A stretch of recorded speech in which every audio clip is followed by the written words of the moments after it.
எந்த முதலீடும் இல்லாம வீட்ல இருந்தே ரீசேல் பண்றது மூலமா 20,000 வரைக்கும் earn பண்ணலாம். அதற்கான அருமையான ஆப் தான் இந்த மீஷோ ஆப். டிஸ்கிரிப்ஷன்ல இந்த ஆப்போட லிங்க் கொடுத்துருக்கேன். அதை கிளிக் பண்ணி டவுன்லோட் பண்ணிக்கோங்க. அது மட்டும் இல்லாம ஆப்பை இன்ஸ்டால் பண்ணதுக்கு அப்புறம் அக்கௌண்ட் செக்ஷனுக்கு போயிட்டு என்டர் ரெஃபரல் கோட்ல இந்த கோடை நீங்க கொடுக்கறது மூலமா உங்களுக்கு 200 வரைக்கும் ஆஃபர் கிடைக்கும். ஸோ மிஸ் பண்ணாதீங்க, கண்டிப்பா டவுன்லோட் பண்ணி செக் பண்ணி பாருங்க.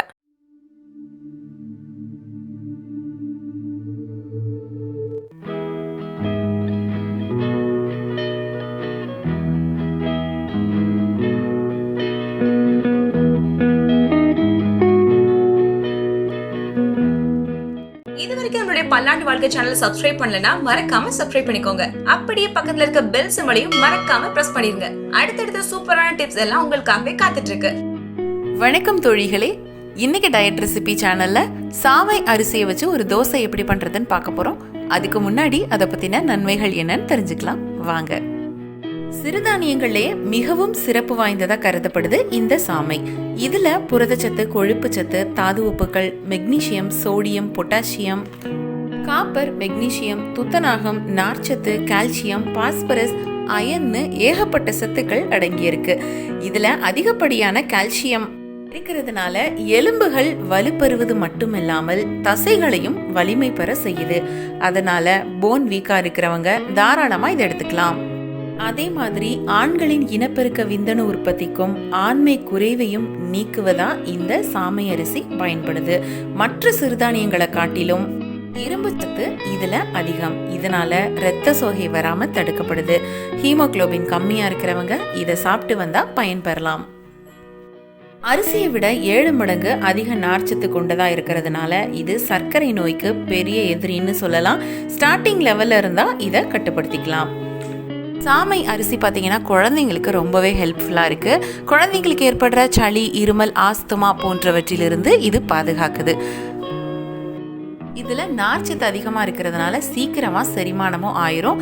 அதே சமயம் வயிறும் ஃபுல்லாகும். இதனால வெயிட் லாஸுக்கு ரொம்பவே ஹெல்ப் பண்ணும். மற்ற தோசையை விட இது டிஃப்ரெண்ட் டேஸ்ட்டில் ரொம்பவே சூப்பராக இருக்கும். இப்போ வாங்க இதை எப்படி ப்ரிப்பேர் பண்ணுறதுங்கிறத பார்க்கலாம். சின்ன உலக்குக்கு 2 உலக்கு அரிசி எடுக்க போறேன். அதாவது கிட்டத்தட்ட 300 கிராம் அரிசி எடுத்துக்கிறேன்.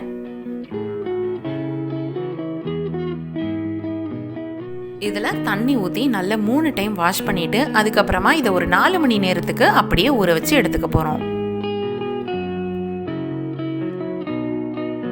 4க்கு 1 அப்படிங்கிற கணக்குல நம்ம உளுந்து எடுத்துக்க போறோம். இதுல 1 டீஸ்பூன் அளவுக்கு வெந்தயமும் சேர்த்துட்டு இதையும் அதே மாதிரி ஊற வச்சுக்கலாம். உளுந்து எடுத்த அதே அளவுக்கு நம்ம சிவப்பு அவல் எடுத்துக்கலாம். இதையும் தண்ணி ஊற்றி நல்லா வாஷ் பண்ணிட்டு அதுக்கப்புறமா தண்ணி ஊற்றி எல்லாத்தையும் ஊற வச்சுட்டு அதுக்கப்புறமா நம்ம அரைச்சி எடுத்துக்கலாம். 4 மணி நேரம் ஆயிடுச்சு. மிக்ஸி ஜாரில் நம்ம உளுந்த போட்டு முதல்ல இதை அரைச்சி எடுத்துக்கலாம். இதை ஒரு பவுலில் ஊற்றிக்கலாம். அடுத்து அரிசியையும் அவலையும் சேர்த்து அரைச்சி எடுத்துக்கலாம்.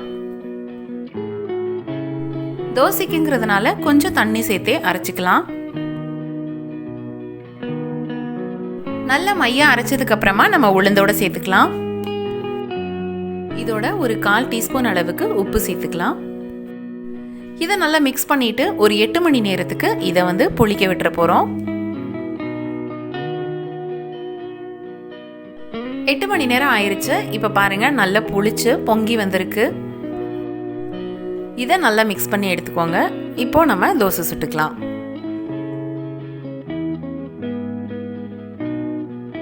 தோசைகள் நல்லா ஹீட் ஆனதுக்கு அப்புறமா நம்ம தோசை ஊற்றிக்கலாம். தோசை மாவு கொஞ்சம் தண்ணியா இருந்தா மட்டும்தான் நல்லா சாஃப்டா இருக்கும். சுத்தி கொஞ்சமா எண்ணெய் ஊற்றிக்கலாம். வெந்ததுக்கு அப்புறமா திருப்பி போட்டுட்டு 1 நிமிஷத்துக்கு வேக விட்டு எடுத்துக்கலாம். அவ்வளோதாங்க, சூப்பரான சாமை தோசை ரெடி ஆயிருச்சு. ரொம்ப ரொம்ப டேஸ்டாக இருந்துச்சு. வாசமே அவ்வளோ சூப்பராக இருந்தது. கண்டிப்பாக நீங்களும் ட்ரை பண்ணி பார்த்துட்டு எப்படி இருக்குன்னு கமெண்ட் பாக்ஸில் கமெண்ட் பண்ணுங்கள். இதே மாதிரி நிறைய டயட் ரெசிபிஸ் உங்களுக்கு வேணும்னா நம்மளோட சேனலை மறக்காமல் சப்ஸ்கிரைப் பண்ணிவிடுங்க.